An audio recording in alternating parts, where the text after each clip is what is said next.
नमस्कार, मैं हूं आपके साथ हेमंत कुमार। देश के गृह मंत्री अमित शाह एक दिन के पुडुचेरी के दौरे पर रहे।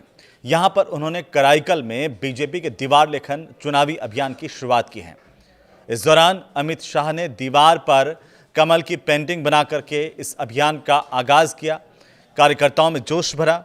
अमित शाह की सादगी, उनका कार्यकर्ताओं के साथ जुड़ाव और इस तरह से अपने नेता को दीवार पर पेंटिंग करते हुए देखकर आम कार्यकर्ता से लगा करके आम आदमी तक भी पूरी तरह से खुश नजर आया, जोश में नजर आया और यहां पर पहुंचने पर अमित शाह का जोरदार अभिनंदन भी किया गया।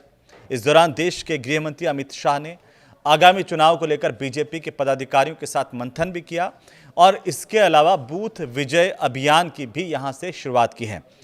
वहीं केंद्रीय गृह मंत्री अमित शाह ने पुडुचेरी में एक विशाल जनसभा को भी संबोधित किया, जिसमें उन्होंने कई महत्वपूर्ण बातें कही हैं। इस दौरान उन्होंने जनता को संबोधित करते हुए भारत अमेरिका के व्यापार समझौते यानी कि ट्रेड डील और फ्री ट्रेड एग्रीमेंट यानी कि एफटीए पर विपक्ष के हमलों का करारा जवाब भी दिया।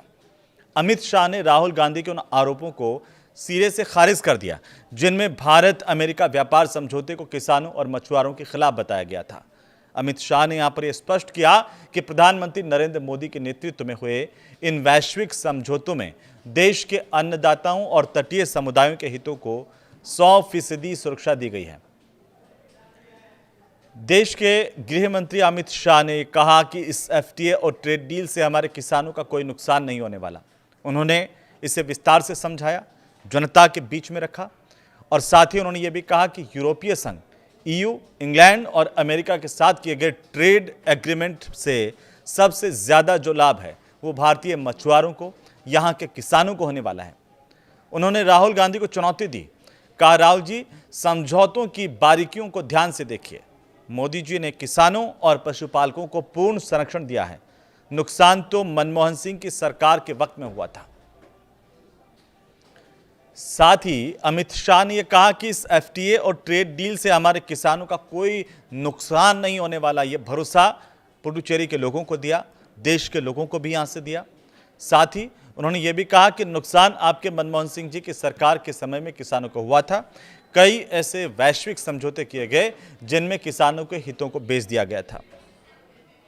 अमित शाह ने कहा कि मोदी जी ने किसानों, पशुपालन करने वाले बहनों, भाइयों और मछुआरों का 100% प्रोटेक्शन करने का काम किया है। गृह मंत्री ने यहां से राहुल गांधी की रणनीति पर भी कड़ा प्रहार किया। उन्होंने कहा कि राहुल गांधी की नीति है झूठ बोलो, जोर से बोलो और बार बार बोलो, लेकिन देश की जनता अब आपकी झूठ बनाने वाली फैक्ट्री को पहचान चुकी है। तो केंद्रीय गृह मंत्री अमित शाह ने यह विश्वास जताया कि विपक्ष के दुष्प्रचार के बावजूद 2029 में एक बार फिर से पीएम मोदी के नेतृत्व में एनडीए की सरकार बनेगी।